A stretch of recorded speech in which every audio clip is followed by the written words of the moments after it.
Coming from a computer gaming background, the Mechwarrior series, particularly its second installment, has always had a fond place in my heart. Whilst the experience on the console side of the fence shares some similarities, it also carries some unique takes, and some lesser known ones, just like Mechwarrior for Super NES.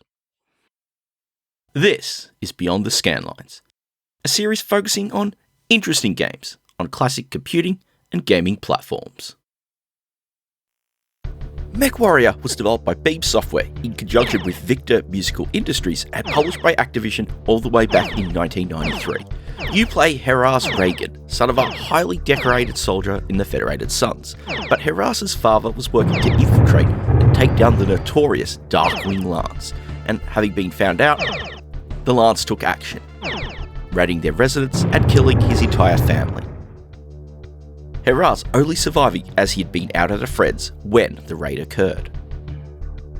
10 years have now passed, and in service of revenge, Heras has become a mercenary, eventually following a trail of clues to the planet of Galatea, a world which serves as a hub for mercenaries, and where the game opens.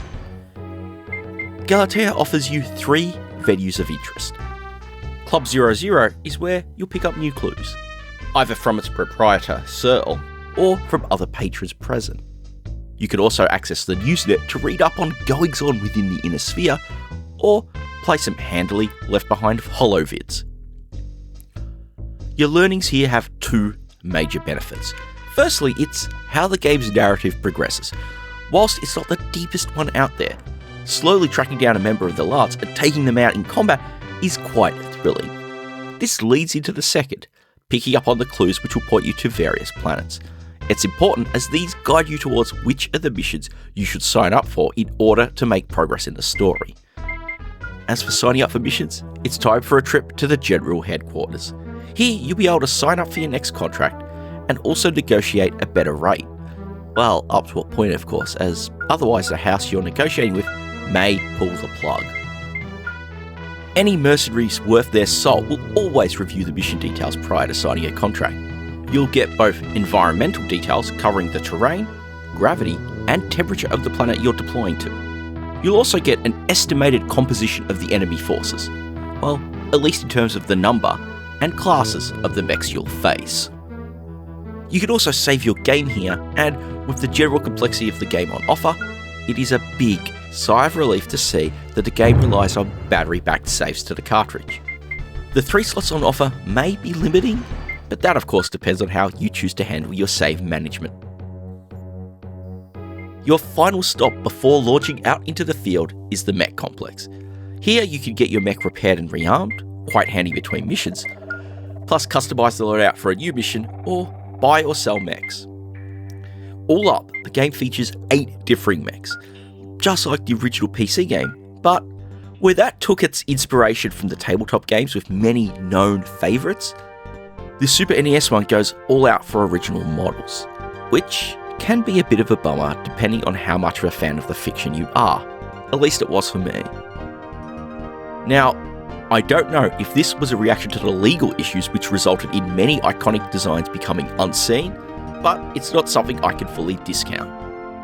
Now, onto the mechs themselves. You have 4 main models on offer. The first of these is the Nexus, which serves as your light mech. There are 4 variations on offer here, and each heavier variant trades speed for a combination of more potent firepower alongside additional base armor capabilities. Your medium mech needs are sorted out by the Raijin. Like the Nexus, it too has variants, but in this case, only the one in the Fusion. Once again, the Fusion offers a more powerful weapon configuration as a trade-off for its reduced speed. At the upper end of the scale, you've got the Grand Crusader Heavy Mech, and finally to round it out, the Ragnarok, a heavy-duty assault mech. You may think these are all gated off until you reach a certain point in the game, but no, they're all listed for sale right at the outset. It's just a case of making sure you have the C-bills to purchase and customise them for your needs. And customization is really where you're going to spend the most time before deployment. To truly be a successful Mechwarrior, you need to do this to optimise your mech for each mission, and it starts with the 4 main systems. You have jump jets, which allow you to launch your mech into the air. Adding more gives you more speed when airborne. The engine controls how fast your mech moves on the ground. A more powerful unit gets you a higher top speed, and this is quite handy on planets which have heavier gravity. Armour provides protection from enemy fire, allowing you to withstand more enemy attacks before your mech is defeated in battle. The most important component, though, are the heatsinks. Firing weapons and using your jump jets generates heat. The more heatsinks you have installed, the faster this gets dissipated. If you do not balance your heatsinks against your weapons, you'll find your mech's heat level increasing to critical levels, and that's usually at the worst possible time in battle. Because when this happens, your mech shuts down in order to accelerate the cooling process, resulting in you now being immobilized and quite vulnerable to enemy fire, at least until your reactor cools down enough and your mech powers back on. Usually, while you're surrounded by many enemy mechs trying to pound you into oblivion. Of course, what good is a mech without weapons? Each mech offers a number of weapon slots. The heavier the mech, the more slots which are available. These slots aren't discriminative, and you can assign any weapon available to each slot. These range from missiles, both in homing and non-homing variations. You've also got lasers, particle projection cannons, and machine guns. Both the lasers and missiles are available in short, medium, and long-range versions as well, optimized for taking enemies out at those specific ranges. This is the fine art of customization.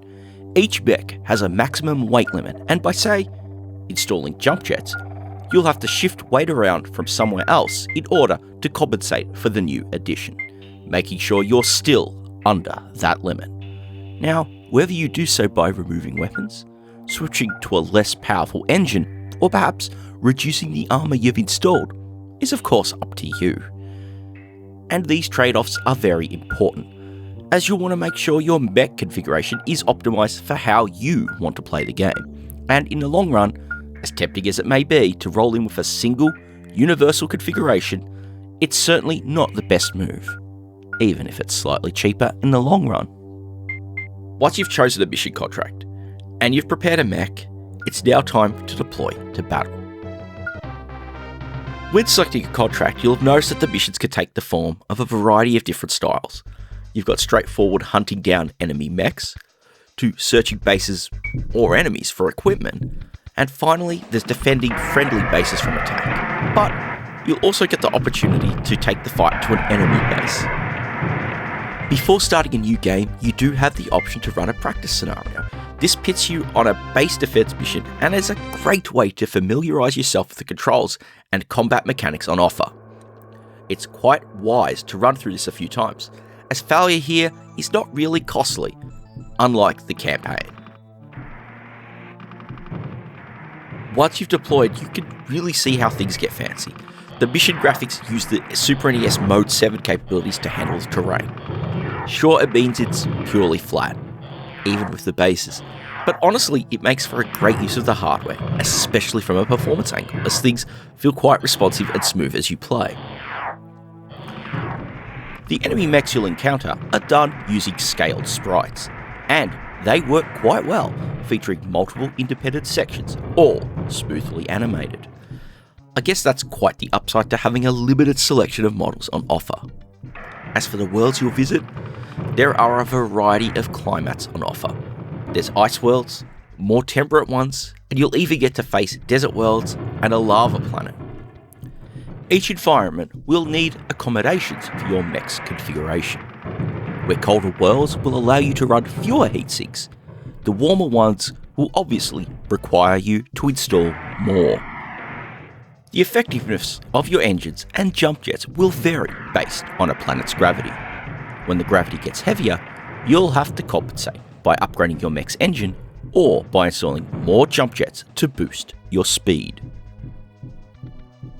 Whilst I can appreciate the mission setups and the environments on offer, the combat mechanics themselves are a bit of a mixed bag in comparison.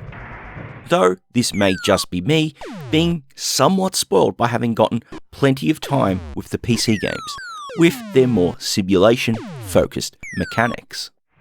The first area where the limitations come through is with the sizes of the mission areas, a particular side effect of the technical decision to use the Mode 7 scaling capabilities in order to build the terrain. This means that enemy engagements come at you thick and fast. You'll find that in missions which require defending a base, you don't really get a cooldown between attack waves. Sure, it increases the tension, but I feel that good mission pacing can do that in a much more effective manner. You'll have beaten back a tense attack wave, and you'll get this small moment to take a breather and get ready for the next one to spawn in. It gives you a chance to position yourself to be ready for that next wave when it spawns in, and do your best job in deflecting it nice and fast. But that being said, this is a console-focused game, and that does mean the missions do run much quicker on average. Mostly, I found in some cases I could beat these missions in an incredibly short time period, and this was probably not helped by the strategy which I found most effective for me, employing the good old-fashioned missile boat strategy, one which involves installing as many missile packs as possible onto your mech and just taking out the enemies from a distance, usually whilst walking away from them in reverse. It also meant I couldn't really take advantage of the game's ability to let you target specific parts of mechs, instead letting the missiles try to accomplish this for me. Because the mechs, you'll see, have 5 areas you can target: the torso, the left or right arms, and the left or right legs. Taking out an arm will result in the mech losing some of its weapons. Whilst taking out a leg, you could completely immobilize the mech. At this point, you take the second out to completely destroy it, or finish it off by taking out the torso. Another feature you have is the ability to change where you're firing at. Holding down the Y button on the gamepad allows you to adjust where your targeting reticle sits on screen, making it possible to target particular parts of an enemy mech. It's something which would be quite handy, at least if engaging enemies was more feasible from long range, or said enemy mechs were less addicted to their jump jets, as at close range, you'll find they'll be too far above you when active to easily target them. It's just too fiddly to use as a result, especially as it's how this game tries to implement the ability to torso twist, a feature where you could turn your mech's torso in a different direction to that of which you're moving. All of this is reinforced by the fact that you also have to continually hold up or down on the gamepad to keep your mech moving. If you are able to maintain your speed, then adjust your firing position. It might have worked, but sadly, if you really want to adjust that targeting position, you have to stand still, and that of course means you're a bigger target risk whilst you're doing it. A further detail I love with the environments is that there is some impact on your mobility with them. Differing bits of the terrain can make your mech move at different speeds, and for the planets where there is water, moving into it whilst greatly slowing you down also means your heatsinks are just that bit more effective. Those are just some of the mechanics brought over, and I greatly appreciate the way the team at Beam Software were able to scale down the larger scale of the original PC game to make it more approachable for a console audience. The presentation and visuals are well crafted with detailed environments, UI screens, and mech designs. Though these designs aren't quite as memorable as those from other Battletech games, they still do the job well. The music is atmospheric, offering moody music both in battle and out of it.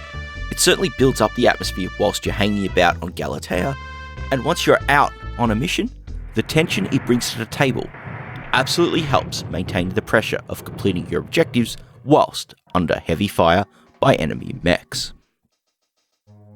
If you do fail your objectives, things can sting a bit, but not all the time. If you fail a mission once, you'll have the opportunity to retry. But if you fail a second time, then it's game over. Successfully completing a mission, however, should mean you're fine for the next one. Well, more or less anyway. I don't know if those messages shown on the debriefing screen are a way of keeping track of this, but it feels like something one needs to keep an eye on regardless. For what it's worth, I really enjoyed my time with Mechwarrior. Sure, it lacks those simulation elements which made the PC original compelling, but what it brings over to the Super NES, it really does so quite well. From its presentation, visuals and audio, bringing the full atmosphere to bear, to the pre-mission environments offering a solid glimpse into the world, even if it doesn't fit entirely cleanly within the wider background of the Battletech universe. Whilst there are some letdowns like the original mech designs and some mechanical flaws like those cramped mission areas and the fiddly targeting system, there is something about it which makes it really interesting to play. Most importantly, despite the frustrations, it was a game which had me quite hooked. I may not have been able to conquer the entire 50-odd mission campaign whilst preparing this episode, but I have to say, it's one I certainly want to go back to sooner rather than later. It may not be the most fondly remembered game to bear the Mechwarrior name, but it's certainly one you should consider taking a look at if you're partial to giant robots blowing things up to Kingdom Come. Which brings me to the end of yet another Beyond The Scanlines. If you appreciated this look back at an interesting gem, why not leave a thumbs up on the video? Got some thoughts? Drop me a comment and let's chat. If you haven't already, do consider subscribing to the channel, and yes, ringing the bell to be notified the moment new videos are uploaded. Most importantly, thank you all so very much for watching.